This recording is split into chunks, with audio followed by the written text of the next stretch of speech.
ناظرین، آج ہم بائبل کے ایک نہایت اہم واقعے کے بارے میں بات کریں گے۔ یہ واقعہ خداوند یسوع مسیح کے 40 دن کے روزے اور شیطان کی آزمائش کے بارے میں ہے۔ یہ سارا واقعہ بائبل کی کتاب انجیل متی باب 4 میں بیان کیا گیا ہے۔ یہ واقعہ ہمیں سکھاتا ہے کہ جب انسان خدا کے کلام پر قائم رہتا ہے تو وہ ہر آزمائش پر غالب آ سکتا ہے۔ بیابان میں آزمائش بائبل میں لکھا ہے کہ روح القدس یسوع مسیح کو بیابان میں لے گیا تاکہ وہ آزمائے جائیں۔ یہ بات انجیل متی باب 4 آیت 1 میں لکھی ہے۔ پھر یسوع مسیح نے 40 دن اور 40 رات روزہ رکھا۔ یہ بات انجیل متی باب 4 آیت 2 میں بیان ہے۔ پہلی آزمائش جب یسوع مسیح کو بھوک لگی تو شیطان ان کے پاس آیا اور کہا، اگر تو خدا کا بیٹا ہے تو کہے کہ یہ پتھر روٹی بن جائیں۔ یہ بات انجیل متی باب 4 آیت 3 میں لکھی ہے۔ لیکن یسوع مسیح نے جواب دیا، انسان صرف روٹی ہی سے نہیں بلکہ خدا کے ہر ایک کلام سے جیتا ہے۔ یہ جواب انجیل متی باب 4 آیت 4 میں بیان ہے۔ دوسری آزمائش اس کے بعد شیطان یسوع مسیح کو مقدس شہر میں لے گیا اور ہیکل کی چوٹی پر کھڑا کیا۔ یہ واقعہ انجیل متی باب 4 آیت 5 میں بیان کیا گیا ہے۔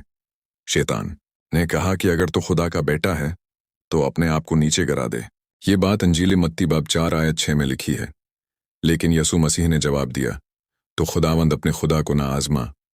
یہ جواب انجیل متی باب 4 آیت 7 میں بیان ہے۔ تیسری آزمائش پھر شیطان یسوع مسیح کو ایک بہت اونچے پہاڑ پر لے گیا اور دنیا کی سلطنتیں دکھائیں۔ یہ واقعہ انجیل متی باب 4 آیت 8 میں لکھا ہے۔ شیطان نے کہا، اگر تو مجھے سجدہ کرے تو میں یہ سب تجھے دے دوں گا۔ یہ بات انجیل متی باب 4 آیت 9 میں بیان ہے۔ لیکن یسوع مسیح نے جواب دیا، تو خداوند اپنے خدا ہی کو سجدہ کر اور صرف اسی کی عبادت کر۔ یہ جواب انجیل متی باب 4 آیت 10 میں لکھا ہے۔ شیطان کی شکست جب یسوع مسیح نے خدا کے کلام سے جواب دیا تو شیطان وہاں سے چلا گیا اور فرشتے آ کر ان کی خدمت کرنے لگے۔ یہ بات انجیل متی باب 4 آیت 11 میں لکھی ہے۔ ناظرین، یہ واقعہ ہمیں سکھاتا ہے کہ خدا کا کلام ہمیں ہر آزمائش میں مضبوط بناتا ہے۔ اگر ہم ایمان کے ساتھ خدا کے کلام پر قائم رہیں تو ہم بھی ہر مشکل پر غالب آ سکتے ہیں۔ اگر آپ بائبل کے ایسے ہی سچے اور ایمان کو مضبوط کرنے والے پیغامات سننا چاہتے ہیں تو ہمارے چینل کو ضرور سپورٹ کریں۔ Daily bible verses 0.1 daily bible verses 0.1 کو ضرور لائک کریں، فالو کریں اور سبسکرائب کریں، اور اس ویڈیو کو آخر تک ضرور دیکھیں کیونکہ یہ ایک بہت ہی اہم اور خاص موضوع ہے۔ خدا آپ سب کو برکت دے۔